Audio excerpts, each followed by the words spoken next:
Every young basketball player dreams of wearing the jersey of a major European club, playing in the EuroLeague, and proving that he belongs among the elite.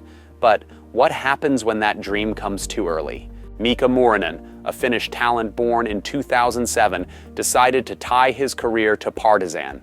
On paper, everything looks perfect. A huge club, a strong EuroLeague competition, and the chance to train with some of the best players in Europe. However, the question is, was Partizan really the right choice? Did he step onto the biggest stage too soon, instead of choosing the path through college or a smaller European club where he would be a leading player? In this video, we'll explore why many believe that Muurinen may have made the wrong move and what that could mean for his future. Muurinen had already shown a rare talent in Finland during his junior national team career. His strong performances in European tournaments attracted the attention of scouts: three-point shooting, height, mobility, and basketball IQ.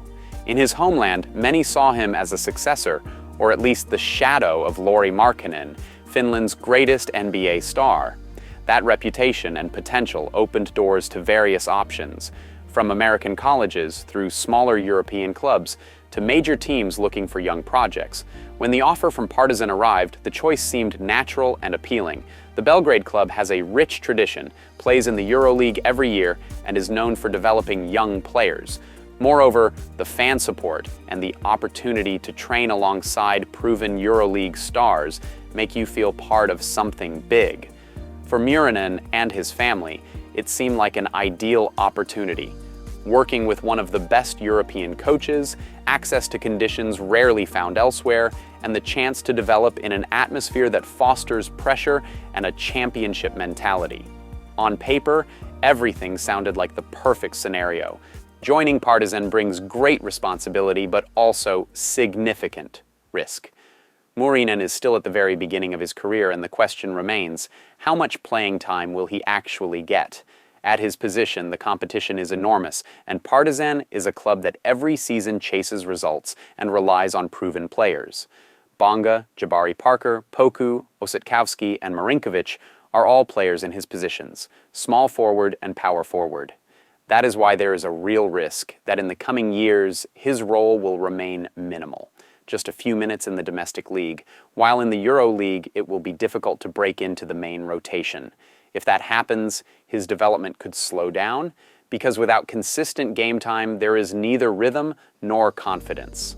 On the other hand, if the club finds a way to gradually integrate him, Muurinen could gain invaluable experience training and playing against the best in Europe. But the question remains, will Partizan truly be able to give him that opportunity, or will the intense competition push him aside? If he had chosen a different path, Muurinen would have had a completely different role. For example, going to an American college would almost certainly have given him more minutes on the court and the opportunity to be one of the team's main players from day one. There, he would have had the freedom to build his game, become a leader, and attract the attention of NBA scouts in a system that follows every step of young talents. Another option would have been a smaller European club, for instance, a team in France, Spain, or Lithuania, that is not at the very top, but is known for developing young players. Take the example of Victor Wembanyama. Before becoming an NBA star, he played for French clubs where he was the centerpiece of the project, had full freedom, and through that matured quickly enough to earn the status of the first overall pick in the draft. Others have followed similar paths, such as Deni Avdija, who in Maccabi initially received much more playing time in the Israeli league than he would have in the EuroLeague, or Lauri Markkanen, who before his NBA career chose Arizona College, where he immediately became the main offensive option. Such paths allow players to build their identity, become leaders, and gain experience through playing that later proves invaluable at a higher level. For Muurinen, that would mean more ball in his hands, more responsibility, and faster growth, something that at Partizan, at least for now, is not certain. If Miikka Muurinen remains on the margins of Partizan's rotation, the consequences could become apparent in the coming seasons. A young player who lacks playing time can easily lose confidence, and confidence may be the most important element in a career's development. Without rhythm and consistent game time, his talents might feel stalled, and his progress could be slower than it would be in a team where he had a larger role.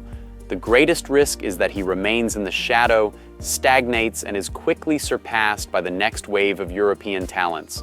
Still, there is a positive side. Training in a EuroLeague system and competing against the best can toughen him up. If he is patient and hardworking, he could build the body and experience that will later give him an edge over his peers. The question remains, will this choice give him a solid foundation for the future, or will it cost him the most precious years of his development? Still, we must be realistic. Miikka Muurinen is only 18 years old. His career is just beginning, and it is too early to draw final conclusions. Many great players at his age have gone through similar phases: limited minutes, waiting for opportunities, and only then making a breakthrough. Partizan can offer him things he wouldn't get at a smaller club: daily work with EuroLeague players, high-pressure training, top-level physical preparation, and the chance to learn firsthand. If he remains patient, this could be an asset that pays off many times over in the coming seasons. In the end, everything depends on him and the club, whether he will get the space to show his potential, and whether he will have the mental strength to endure the waiting period. That is why perhaps it is still too early to write him off, and we should wait to see if he can make the most of this decision.